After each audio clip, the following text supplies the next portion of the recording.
स्वतःला देवी शक्तीचा अवतार असल्याचे भासवून लोकांची फसवणूक केल्याचा आरोप असलेल्या मनोहर भोसले उर्फ मनोहर मामा यांच्या विरोधात आणखी एक गंभीर गुन्हा करमाळा पोलीस ठाण्यात दाखल झालाय। या नव्या तक्रारीत एका महिलेवर लैंगिक अत्याचार केल्याचा तसेच तिच्याकडून उपचारांच्या नावाखाली लाखो रुपये उकळल्याचा आरोप करण्यात आलाय। या प्रकरणानंतर भोसलेंविरुद्ध नोंद झालेल्या गुन्ह्यांची संख्या 6 वर पोहोचली असून संपूर्ण प्रकरणाच्या तपासासाठी सोलापूर पोलिसांनी विशेष तपास पथक SIT स्थापन केले आहे। पोलिसांनी दिलेल्या माहितीनुसार पीडित महिलेचे दाजी आजारी असल्याने विविध उपचार करूनही प्रकृतीत सुधारणा होत नव्हती। त्यानंतर ओळखीच्या व्यक्तीच्या सल्ल्याने ती 2024 मध्ये घोटी येथील मनोहर भोसलेच्या आश्रमात गेली होती। दाजींना बरे करण्यासाठी विविध धार्मिक विधी करण्याचे सांगत भोसले आणि त्याच्या नाथबाबा नावाने ओळखल्या जाणाऱ्या सहकार्याने मिळून महिलेकडून सुमारे 1,64,000 रुपये घेतल्याचा आरोप तक्रारीत करण्यात आलाय। तक्रारीनुसार त्यानंतर अमावस्येच्या रात्री विशेष विधी करण्याचे कारण सांगत भोसलेने महिलेवर शारीरिक संबंधासाठी दबाव टाकला। महिलेने नकार दिल्यानंतर पिण्याच्या पाण्यात गुंगीचे औषध मिसळून तिला बेशुद्ध करण्यात आले आणि त्यानंतर तिच्यावर लैंगिक अत्याचार करण्यात आल्याचा आरोप आहे।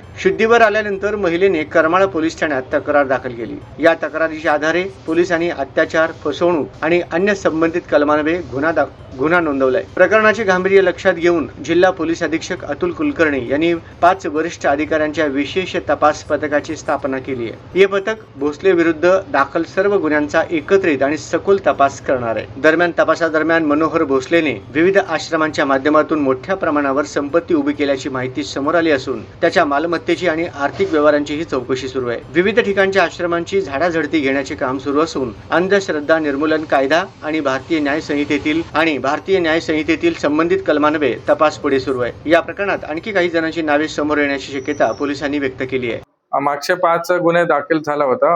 आता 2 दिवस अगोदर एक 6वा गुन्हा दाखल झाला। ह्याच्यामध्ये एक महिलांचं तक्रार होतं की त्यांनी काही त्यांचं नातेवाईकाचं एक काही हेल्थ इश्यूमुळे ह्यांना संपर्क केले होते। त्यांनी एक पूजा सांगितले होते, तसंच 2 अमावास्येच्या दिवशी त्यांनी पूजा पण केले आणि 3रं अमावास्येसाठी ह्यांनी आल्यानंतर त्यांनी काही गोष्टी सांगितले। त्यांना थोडं चुकीचं वाटलं तरी त्यांनी मनोहर मामा भोसले बंधू मामा आहे, त्यांनी त्यांच्यासोबत अश्लील कृत्य केलेले तर कंप्लेंट करमाळा पोलीस स्टेशनमध्ये दाखल झाले। मागच्या गुन्ह्याचा आम्ही तपास केल्यानंतर हे समोर येते की जे त्यांचा आश्रम आहे, गोटीमध्ये आश्रम असतील, ते ग्रामपंचायतने पण हे दिलेले आहे की निवेदन आणि ठराव केलेले की ते पूर्ण अनधिकृत आहे, इलिगल आहे। त्याचा पाठपुरावा आमचा चालू आहे। ते आम्ही सीलिंग केलेले आहे आश्रम। 3रं जे बाकी आश्रम आहे, पुण्यामध्ये असतील, गाणगापूरमध्ये काही आश्रम आहे आणि कोल्हापूरमध्ये आहे, तिथं आमचं टीम काल जाऊन आले, पंचनामा करून आले। तिथं काही आम्हाला एव्हिडन्सेस सापडलेले आहे।